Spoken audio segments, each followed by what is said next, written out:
Content over everything. I stopped eating this. What do you call it? Yeah. I just thought like being out here, It gives me that feeling like I want to go toilet. So brother, who do you see as God? Who do you envisage as God, God? we'll read it and we'll put it down. Wrong person to ask the question. So you're not Christian, right? Wrong person to ask the question. I'm just trying to gauge, like, yeah. That's why I wish. That's why I wish. Yeah. What do you want to speak about? You don't want to start talking about something? I have no clue anything. What am I speaking about? What are we speaking about? Where have you been talking about, man? I'm just listening. Cool, man, listen.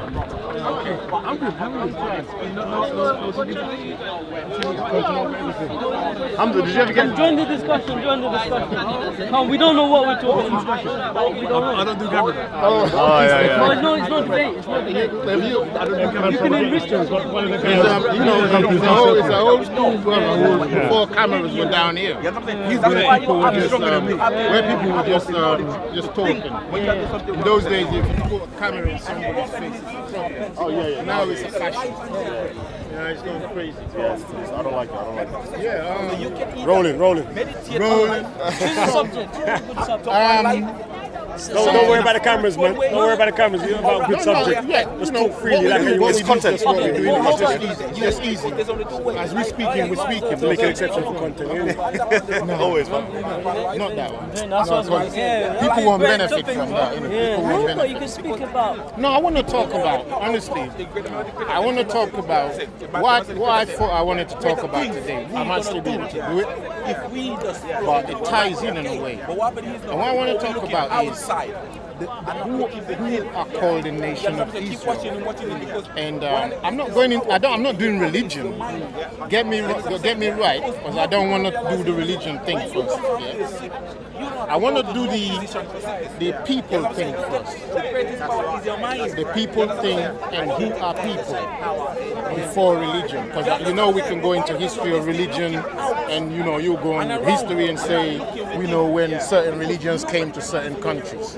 We can do all of that, yeah? Yeah. So what we want to do is say, let me say my premise is to say that I don't know about the topic of Israel. well, it's not like trying to put you on a spot. It's just trying to let us. Are you describing children of Israel as being some sort of? You want to come at it not from a religious perspective, but a tribal aspect. A national perspective, whereby we have a nation, and the nation has lots of tribes. Yeah. Say for example, I don't know too much history. You understand? Because the little I know is just enough to construct a conversation. You know what I'm saying? Yeah. Anything other than that, it becomes an intellectual who's going to win, who knows more. Then you really miss the point.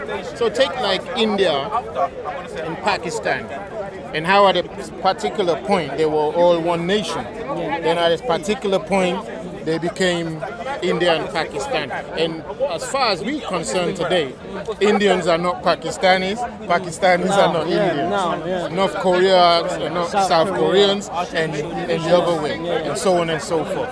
And that is a tragedy on its own. You see what I'm saying? It's like we hate neighbors more than we hate anyone who's distant from us, even though we resemble them the most. I remember growing up in South London, Nigerians and Ghanaians, the closest almost in terms of culture, but they were always at each other. But the thing is, once all of the jokes aside, it was beautiful because they were like neighbors, But then they still get very heated and suggest that I'm not this, I'm not that. Exactly. We had a video last week or 2 weeks ago where a Ghanaian brother came down, and it looked like a fight in a way. Not a fight, but it looked like we're against each other. But that's what we do. That's what our nations do. You see what I'm saying? So our nations, the nation of Israel, spreads well into all the corners of the earth. You understand? And when you come to the understanding of what religion was, religion is one thing that was used to cut us off from knowing that we're actually a nation of people bound by something else first. So Nigeria, for example, in my tribes, Yoruba, there's Muslim and there's Christian and there's every other thing. And because of that, just because of those things, we don't agree with each other anymore. So you used to be united, and then some Yeah, things came along and divided a lot of Yeah, people. you know, this one, that one, this one, that one. So it's like 5 subgroups in there. In Nigeria, top 5. I mean, no, just in my tribe, just in my own. Yeah, I'm only speaking for mine now, so I can keep it tight. You get me? I can keep it tight. 'Cause what I don't like is speaking for Igbo. Then one Igbo guy says, "No, Ty doesn't know anything about Igbo because he's not Igbo." I don't like people, so I keep it tight to my culture, my Yoruba, and I let the others see what I'm saying, and then look at the example. So we looked at Korea, South Korea, North Korea. Soon believing that they have nothing in common. East Germany, West Germany. At a point, seriously, they didn't even know they were the same people. Really, they didn't know they were the same people, and so on and so forth. So I'm saying, a brother brought me a book like a couple of months ago. You know, Brother Amu, you know, he knows himself. So he brought me a book to support what I was trying to say, that the nations of Israel are scattered all over the earth. And it's not just about the African phenotype or the skin color. It's nothing to do with that. Even though it all starts with that. You can't get away from color. It starts from that, but it's got nothing to do with that. Like say a white Jew would come now and look at you and say, you look like a Gentile. You're not a Jew. You look like a Palestinian trying to blow me up. Kind of mentality. Whereas it could well say, if it wasn't for skin color, there must something deeper to being a nation. So the white Jewish country went into Ethiopia to lift up seriously black people who look like this brother and bring them to Israel and say, these are our people. I'm like, well, if these are your people, why do you need to validate them to come in? Why can't they just walk in if they have the same right? But the division is there. People are believing that it doesn't matter, but they're trying to tell you it matters. But my point is, coming from a biblical, historical background, is that the nation of Israel, regardless of your religion, you could be a Muslim Israelite. Are you seeing it now as a lineage kind of thing? The lineage, exactly. The lineage is the most important thing. You and your twin, yeah, like I have a twin, yeah. I don't know what he's into right now. When we were younger, he used to love the Bible, yeah. In the last 15 years, he started rebelling against the Bible. I started accepting the Bible. Not because I feel like it, because I checked the thing, and I was so upset because you have more than me here to know that these things, because he used to take me around, show me stuff, and teach me how it all connects. So, but I understood his problem comes from our family background. They didn't give a SHIT about us. They didn't give a SHIT. Because of that, he lost interest in anything and anyone trying to say this is right, that's wrong, if you know what I mean. That moral code, which is so deeply rooted in our culture, based on the Bible. So his rebellion was against that thing. But anyway, leaving that aside. Why do you think people turn their back on even spirituality more broadly? For example, even if you look at our people generally in countries like that, or continents like Africa and Asia, very spiritual, bouncy, meaningful people, if you know what I mean. As in, they look at things way beyond superficiality. But most recently, I think people have been moving away from that kind of lifestyle of spirituality, where we gaze upon the horizon and perhaps we see mountains and greenery, and we understand it's part of us. But then now we've adopted a lot of Westernism or Western universalism, which has in a way really broken us. As in, I think it's taken away from the superficiality. Yeah, it's taken away a lot of us, and it's taken us away from what we were. know, we're very agricultural people also. We derive a lot of meaning from seeing greenery, life, you know, just looking after, you know, the executionists. If you read in history, they were given like 3 months at a time to stop executing people because their job was mainly to execute. And what happened was they'd be taken away from execution to do farming. Now the logic behind that, the executors away from execution and put them in farming. Do you see what's happening there? Farming is about life. I'm just gonna come there and ask you that question. Well, go on, just so I don't. It's about life, as in when we see family. It's about life. It's about life. You know what I'm saying? And that's amazing. I didn't put those words in his mouth. So I'm just seriously, because that's what I'm trying to say. Like when people can talk outside the paradigms of the institutions, then we're people. Yeah. I don't mind the religious talk. I don't mind, because some of us have to do it. And it has to be done sometimes. It's useful for us, but also I want the human concept in there. Because first and foremost, I think the creator, whatever name anybody want to call it, that's what it has in mind the most. That's what it has in mind the most for us who he created, is that life, innit?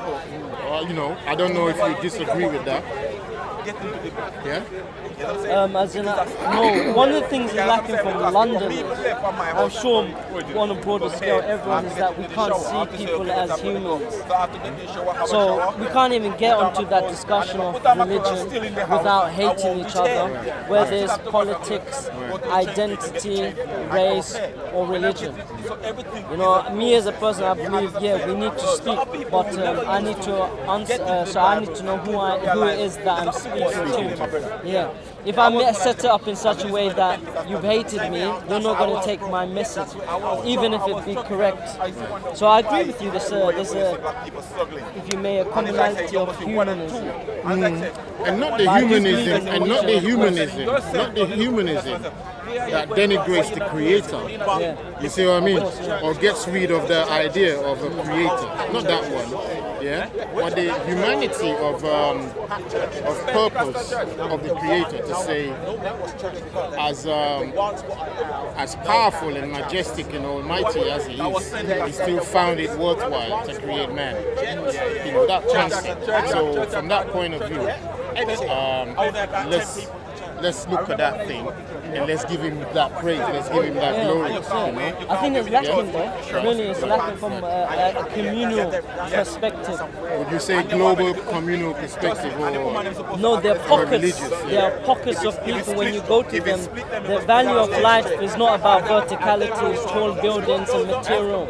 It's about meaning. And just speaking to people who come perhaps from other countries where agriculture is important, you see that they understand the meaning of life, community, looking after people. They're very introspective, wise with what they say. You know, for example, you yourself, you speak about many things which are very deep. You know, many people don't fully grasp it. I don't grasp it half the times as well. Yeah, it takes time almost, you know, to absorb ideas.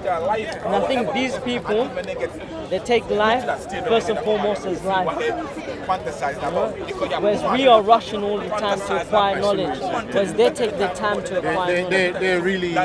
They're really embedding themselves in that life. Yes. We are sort of like, we're talking the talk, but we're not walking the walk. Exactly. But yeah, there's obviously a religious dimension to me, as in you believe in God. I believe in the Creator. See, let me say one thing here. Believe it or not, what brought me down here the last 2 years now is because I had one of our brothers, you know him, I don't want to make it a subject. He was arguing with another religious person, and they started with the word God. And I couldn't take it anymore, because by now our intellect should know that we're using the wrong name to start a conversation. We've thrown off the thing already. We're really thrown off.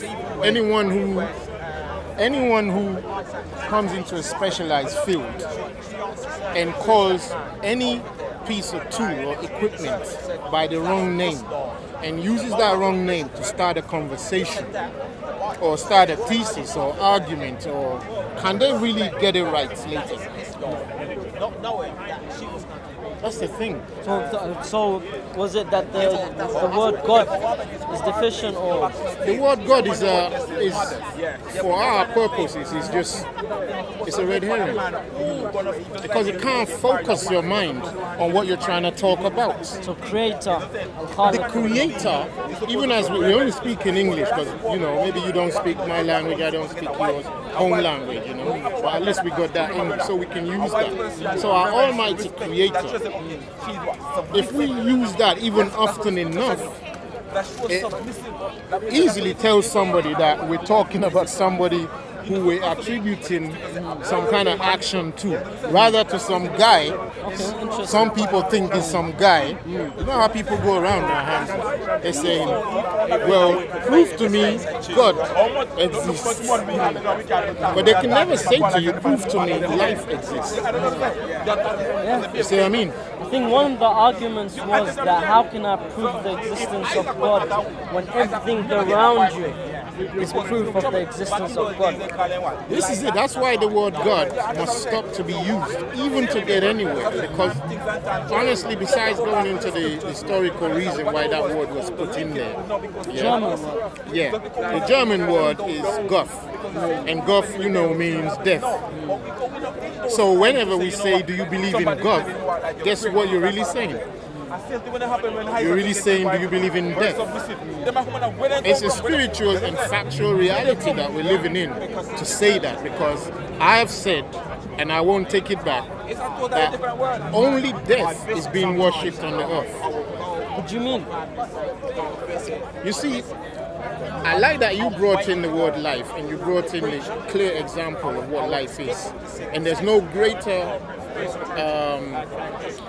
exemplifier of life than us going back to the land, even as children, So we go back to the land, we see trees grow, we know we got to maintain them. We see the rivers flow, we know we need to keep it clean. We see our women give birth, we know how fragile they are. We know we got to look after them. We see our children come out, we know we got to repeat it. And then we look at the whole picture and we say, wow, life is beautiful. I'm enjoying my life. Well, our life consists of all those things that we observe. The plants that sustain us, the air that's given to us, surely by the Creator. I don't want people to say, is Brother Ty and Brother Hamza agreeing to become animists. We're not animists, but we're just discussing the context of life in our different perspectives. So we've seen how life supports. Look, people are behind us right there. Muslim, Christian, Jew, Hindu, whatever. Ain't nobody complaining. No. As soon as you go and tell them God, trouble start. But you go there and say, are you enjoying life? I mean, sure. Because that's the only common denominator that we have, that we don't want to lose, that we always seek to maintain. But is that true, Ty? Go on. Is that true? If you look at our societies, if we look back, one of the most communal factors or factors which really brought people together was always the concept of God. No, I'm not saying the concept is not there. Also, the word, creators, that word, That's the problem I have. It's a horrible problem for me. So when once use that creator, word can be, then we can be dealing slowly with that. Watch the change when you say when you have a different parley with other people using that word. They might disagree, but watch the difference of approach to it. You're right. So you're right. When you say creative, there's less opposition and there's more commonality. Yeah, there's more commonality. That's it. There's less opposition because. Sorry, I'm screaming like here. No. Because when you come to someone and they perceive that you have a group already, that you have a camp, either they look at this Rasta man and say, yeah, he's coming with Jah Rastafari. So when he says God, he's probably talking about his own. You see what I mean? But when you say creator, they're like, that's all of us. That's all of us. All of us believe in a creator. Yeah. And those who are not like disregarding their creator or the power of creation, they can link in easily without the aggro of this guy wants to sell me his religion. You see what I mean? But if I perceive that you are from an Islamic background or Islamic country or whatever, those manipulated concepts we have, I'm already building up a wall. When I know, he's trying to come and sell me Allah now. Oh, this guy is trying to sell me Jehovah. Oh, this one trying to sell me Oduduwa or whatever, People have that block. But if we could reach each other globally, and I'm not soliciting for some, because I know a lot of people have so much to say. They're going to say, what's Brother Ty saying, what's Brother Hamza agreeing to? What we're saying is, the fundamental concept of life that nobody argues with. Nobody argues with seeing a woman giving birth and say they don't see life. That's what we're talking about, family. And I'm talking about that beauty that the Creator gives us so we can respect Him, so we can know Him by that recycling of Himself into everything that we have, that we are. So if we continually talk about it in those terms, there'll be less misunderstanding. When we talk about it in terms of who is your God, what is your God, then we have problems. And I'm not saying it's not applicable or not necessary. I'm not saying that, because I know some people will still have a misunderstanding about what we're trying to say. Because you would see that throughout history, every, call it tribe if you want, tribe, people, nation, they always have their own anyway. Even within a nation, say go to Mexico, there's different gods in different regions. Go to Yoruba land, there's different gods in different houses. So whenever somebody comes to me and say, God bless you, I'm like, which one? Which one? But when you say the creator, it's not what do you call it now? It's not, what's the word now? Sorry, my English is gone. Divisive? Yeah, it's not divisive anymore. It's not divisive. It's not polarizing anymore. It's inclusive. It's inclusive of life. That applies to you. The rain rains for you and me, not only for me, because it's my God making it rain over here, and yours ain't gonna give you over there. And if yours don't give you, that means mine is right. You see what I'm saying? All you have to do is move to where I am. You see? So that's the concept I'm trying to get us or get people to know and to come against this. I don't need to preach this thing to you and people listening. People understand this divide and rule, but it didn't start with Islam and Christianity. It didn't start with those things, by those names. It didn't start with them. So I don't want anyone to get over possessive right now and think, oh no, my thing is Christianity today. That's my thing. You've come too late. Ask Nimrod what he had. Ask Nimrod what he had. You've come too late. Ask Nimrod what he had. Ask Nebuchadnezzar what he had. They never call it Islam or Christianity, but they had something. They had something. But what we're saying now in pushing it forward is, for those of us who want to come, I don't know if we should go here a little bit, because years ago, this is what I was trying to explain to people. A push is coming on the face of the earth right now. I want to show my Muslim and Christian brothers and sisters. The push is working behind doors, how they're trying to make all religions come together as one. Perennialism, as in all paths lead to Rome. The movement is so serious, it's like we here, we're just fools. We're fools, basically. You understand? It's like, why are we standing here? Imagine why are we standing here having fun? Like people were doing just before World War II broke out, People were sitting there having fun.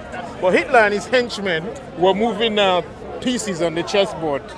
Well, you take Poland over there, and you put the Jews over there, and you take the Africans and push them over there. And once you're done, make sure London is leveled.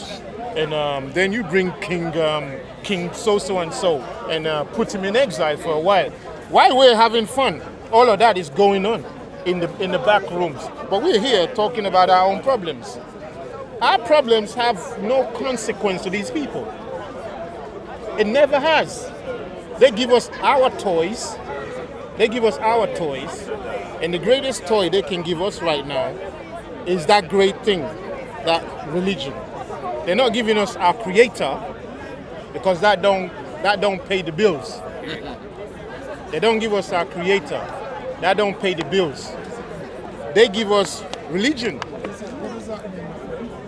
It means life eternal.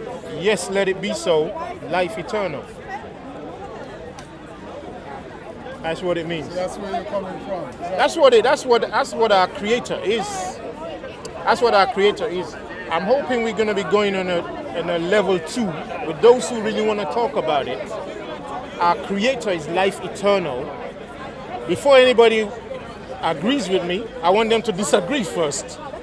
Yeah, let's go for the disagreement first, so people can shut the thing down if it's a lie. You understand what I'm saying? Let them shut it down if it's a lie, so it don't even start at all. But if we can't prove that we're wrong, then let's explore now. Let's now explore what we're saying. So I'm putting it to the people, to the world. Our creator is life eternal. That's him, that's his name. Show me a greater name than life eternal. Show me a greater name than life eternal. Show me a name that resonates with everybody globally, instantly, desirably, hope, everything-wise, than life eternal. Life eternal, eternal life. Everything we do on the earth is so we can have life. When we want to kill ourselves, it's because we want life. When you see somebody somewhere trying to commit suicide, he's only trying to commit suicide because he was trying to have life and it was too hard for him. Is there life beyond? That's eternal life. There is life. That's where the suicide is heading for. Yeah. You see, what they haven't taught us in religion, Christianity especially, I would say, because that's our remit in the book, is that life is eternal. Our creator is eternal, before and now and forevermore. Yeah? Then, if we die, this thing we call death, dead, it's nothing. It's as if you're sleeping. Because some of you tell me right now, those of you who don't have disturbances in your sleep, if you don't have any disturbances in your sleep, like dreams and so on, tell me what you knew when you were asleep. If it was for 1 hour, 2 hours, 12 hours, 3 days, 5 weeks, months, people are in comas for months, they wake up and they're like,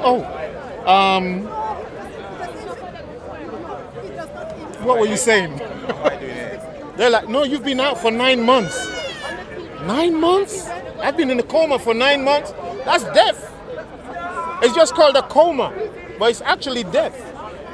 When we sleep, the symbolism for sleep is to remind us about how we are connected to He who holds the power of what we call life and death. It's just to remind us to shut down. You're going to be shut down one day. You're going to be shut down one day when you will not know what's going on. Any of you have children here? Come take over everything from your belly. Come, man, say it straight. Man, don't listen to BBC. Man, don't listen to ITV. Then we give the child to somebody else to teach. Man, don't listen to BBC. Man, don't listen. Hold on. I don't even listen. What's wrong here? I just listen to COE. That's a lie. Lie number one. Oh, there we go now. Now somebody is speaking. Four. Who said I want to go to work? Who told you that? See, that's why I said we will start off with the wrong values. The wrong values